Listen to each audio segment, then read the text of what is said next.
दोस्तों नमस्कार, मैं हूं सत्येंद्र श्रीवास्तव। आज मैं आपके बीच में उन समाचारों के संकलन को एनालिसिस को लेकर के आया हूं जो दिन भर की ताज़ा तरीन खबरों में निकल के आई हैं।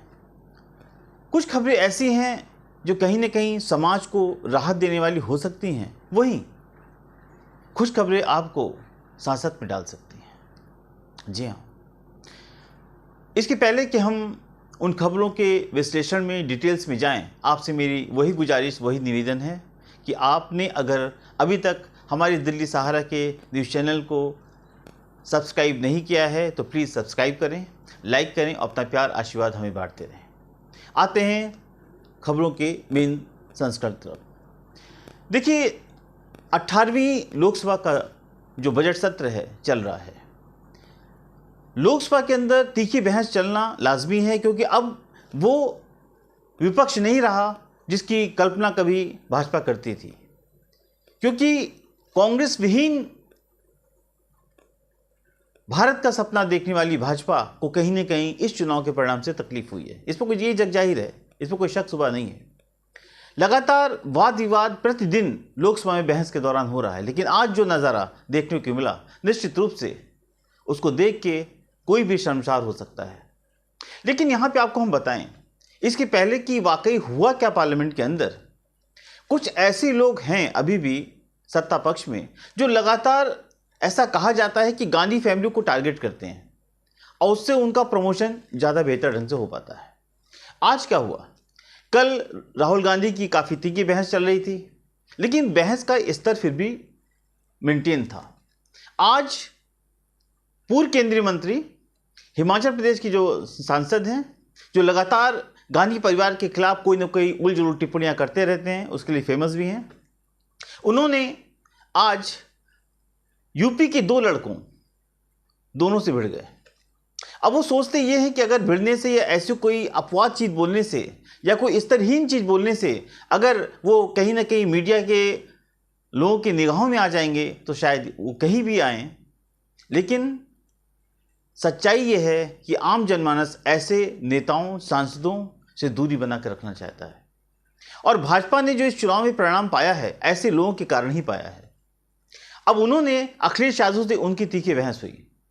अखिलेश यादव से अग्निवीर पर उन्होंने तीखी बहस कर डाली, और इतनी स्तरहीन बहस, किस स्कूल में पढ़ते थे, किस स्कूल में पढ़े हुए थे, इस तरह की बहस करके अपने आप को ऊंचा दिखाने की कोशिश, अपने आप को बड़ा पैमाना दिखाने की कोशिश, या सरकार के अंदर ये दिखाने की कोशिश कि कोई अगर विपक्ष पे हमला नहीं कर पा रहा तो हम कर लें तो शायद हमारा नंबर बढ़ जाएगा। लेकिन ऐसे नंबर नहीं बढ़ते। अखिलेश यादव से बहस इस स्तर पर पहुंच गई, बाद में काफ़ी शोर शराबा हुआ और उनको शांत किया गया। लेकिन यही बहस और आगे बढ़ गई, क्योंकि अनुराग ठाकुर इस बात को जानते थे कि जब तक वो गांधी परिवार पर हमला नहीं करेंगे तब तक वो फ्रेमवर्क में नहीं आएंगे। और हुआ वही।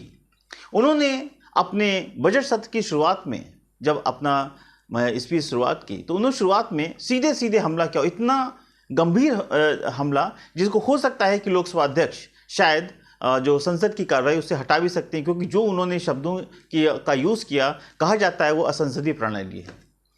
उन्होंने सीधे कहा कि जिन लोगों को अपनी जात का नहीं पता वो आज जातीय गणना की बात कर रहे हैं। जाति गणना, अभी जाति गणना क्या है, जिसको लगातार राहुल गांधी या पहले नीतीश कुमार, सारे विपक्षी लोग चाहते हैं कि जो जातिवादी गणना है, जात के हिसाब से गणना हो जाए, जिससे कि कम से कम पता चले कि कौन किस कास्ट के लोग कितने ज़्यादा हैं। एनीवे, मैं समझता हूं कि इसका कोई और भी रास्ता होना चाहिए, क्योंकि ये कहना कि जिसकी जितनी हिस्सेदारी है उसकी उतनी भागीदारी, मैं समझता हूं कि ये उनका एक मेन एजेंडा जरूर हो सकता है, लेकिन फिर भी राहुल गांधी को ऐसे एजेंडे से बचना चाहिए, क्योंकि इससे आप अगर कुछ कास्ट के लोगों को अपने फेवर में करना चाहते हो तो वो जो खासतौर से जो सवर्ण वोट है, जो सवर्ण लोग हैं, वो इससे कहीं ना कहीं दिग्भ्रमित होंगे। उनको लगेगा कि इन सरकारों का किसी जाति वजह, बल्कि जो जातियां अधिक हैं उन्हीं से इनकी राजनीति चलने वाली है। अब इसमें हुआ क्या कि अनुराग ठाकुर ने सीधे तौर पर राहुल गांधी पर हमला किया। क्या हमला किया? देखिए। माननीय सभापति जी, जिसकी जात का पता नहीं वो गन्ना की बात करता है। इसके बाद अब सवाल ये उठता है कि इस तरह के शोर शराबे के बीच में क्या संसद की जो कार्रवाई है वो सही ढंग से चल पाएगी? शायद नहीं। दोस्तों, इस तरह के लगातार रवैये से आदमी हतप्रभ है, लेकिन चूंकि अनुराग ठाकुर इस तरह की बातें करते हैं और लगातार जो स्पीकर महोदय थे वो कोशिश कर रहे थे कि किसी तरह मामले को शांत किया जाए, लेकिन ये मामला शांत नहीं हो सकता था। कारण बहुत साफ था। ऐसा आरोप निश्चित रूप से उसका जवाब बहुत तीखा हो सकता था, लेकिन राहुल गांधी ने साफ तौर पे कह दिया, आप मुझे कितनी भी गालियां दीजिए, हम आपको इसका जवाब नहीं देंगे। कहने का मतलब बहुत साफ है कि इस तरह की चीज़ों के बीच में अगर ये चीज़ें चलती हैं तो इसमें कहीं ना कहीं जो शीर्ष नेतृत्व, चाहे वो भाजपा का हो या विपक्ष का हो, इन दोनों को कहीं ना कहीं इससे दूरी बनाकर रखनी चाहिए, क्योंकि संसदीय प्रणाली में आप अपने विचारों को रख सकते हैं, अपनी बातों को रख सकते हैं, लेकिन किसी को गिरा करके उठने की कोशिश अनुराग ठाकुर जैसे नेताओं की शायद ये निश्चित रूप से मर्यादाहीन कही जाएगी। अब हम आते हैं एक दूसरी बड़ी खबर की तरफ। देखिए खबर क्या है, इसमें दो खबरें हैं और वो भी देश के सबसे बड़े प्रदेश जिसकी लगातार हम चर्चा कर रहे हैं, उत्तर प्रदेश। आज फिर खबर आई जो लगातार पिछले काफी दिनों से चर्चा का विषय बनी हुई है, जो कि Yogi versus Maurya, Brajesh Pathak and others, उसमें सारे लोग आते हैं।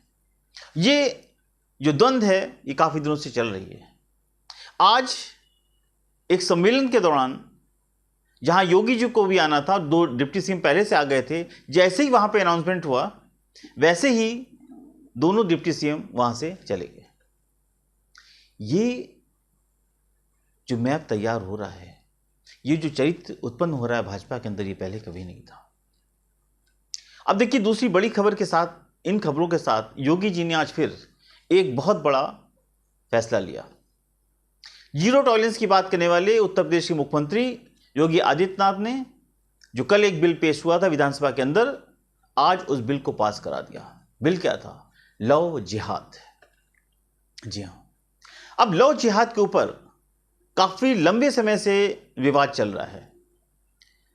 जो दूसरा वर्ग है वो हमेशा इसका विरोध करता है। उसका कहना है कि ये कहीं ना कहीं जो अल्पसंख्यक लोग हैं उनको फंसाने की एक चाल हो सकती है, लेकिन सीधे तौर पर इस बात से इनकार नहीं किया जा सकता कि इस तरह के बहुत सारे केसेस होते हैं जहां पर कि कोर्ट तक गए हैं। अब देखिए सबसे बात समझना पड़ेगा कि इसमें सरकार ने क्या किया। सरकार ने सीधे तौर पर लव जिहाद में जो व्यक्ति चिन्हित होता है, फंसता है और पाया जाता है कि इसने लव जिहाद के कानून को कहीं ना कहीं उससे दुरुपयोग किया है, यद्यपि लव जिहाद कोई कानून नहीं है। लव जिहाद के रूप के बहुत सारे हैं। आप अगर किसी लड़की को, किसी दूसरे धर्म की लड़की को अगर कहीं ना कहीं अपने शादी की जाल में फंसाते हो, उसका दुरुपयोग करते हो, तो भी लव जिहाद कहा जाएगा। और इस लव जिहाद के अंदर सरकार ने बहुत ही कड़े कानून, सख्त कानून बनाए हैं। सीधे उम्र कैद की सजा दी है या 5 लाख रुपए की सजा दी है। उसके बाद उम्र कैद के साथ साथ 1 लाख रुपया भी दिया है कि 1 लाख रुपए की सजा भी उन पर होगी, क्योंकि सरकार का मानना है कि जब तक सख्त कानून नहीं बनेगा तब तक इस पर पाबंदी नहीं लग सकती। अब देखिए लव जिहाद की बात हमेशा होती है। थोड़ा समझना पड़ेगा लव जिहाद है क्या। देखिए लव का मतलब प्यार, मोहब्बत, इश्क। जिहाद जो अपनी चाहत को पाने की इच्छा, उसके लिए किसी कीमत पर आप गिर जाइए। लव जिहाद का जो पहला मामला है वो केरल में पाया गया था। केरल में एक हिंदू बेटी को मुस्लिम लड़के ने शादी की। उसके परिवार वालों ने आरोप लगाया कि इसने जो है मुस्लिम लड़की को हिंदू लड़की को फंसा करके उसको कहीं ना कहीं अपने जाल में फंसाया, उससे शादी कर ली। मामला हाईकोर्ट तक गया। हाईकोर्ट ने पाया कि, और जो हिंदू परिवार था उसने आरोप लगाया था कि इसको आईएसआई की जाल में फंसा करके इस लड़की को सौंपने की तैयारी हो रही है। जब ये मामला केरला हाईकोर्ट में गया तो केरला हाईकोर्ट ने इस केस को पाया कि शादी उसकी रद्द कर दी, पाया कि मामला सही है। जो दूसरा पक्ष था वो सुप्रीम कोर्ट चला गया और सुप्रीम कोर्ट में पहली बार ये माना गया कि लव जिहाद जैसी चीज होती है। उसके बाद देश के तमाम राज्यों ने लव जिहाद के ऊपर बहुत सख्त कानून बनाए। जिस श्रेणी में आज योगी आदित्यनाथ ने यूपी के अंदर सख्त कानून बना करके ये बता दिया है कि इसकी कितनी भी विरोध हो, इसका कितना भी कोई भी हो, लेकिन लव जिहाद से समझौता नहीं किया जाता। अब इस पर कांग्रेस का ये कहना है कि कहीं ना कहीं एफआईआर की एक लंबी मोटी फाइल तैयार होगी इससे। वही दूसरी तरफ समाजवादी पार्टी का मानना है कि एक पक्ष को जानबूझकर परेशान इससे किया जा सकता है। देखिए, कानून का पालन और दुरुपयोग हर चीज में होता है, लेकिन इसका मतलब यह भी नहीं कि कानून नहीं बनेगा। अगर लव जिहाद का एक भी मामला पाया जाता है तो निश्चित रूप से उस पर क्या होगा।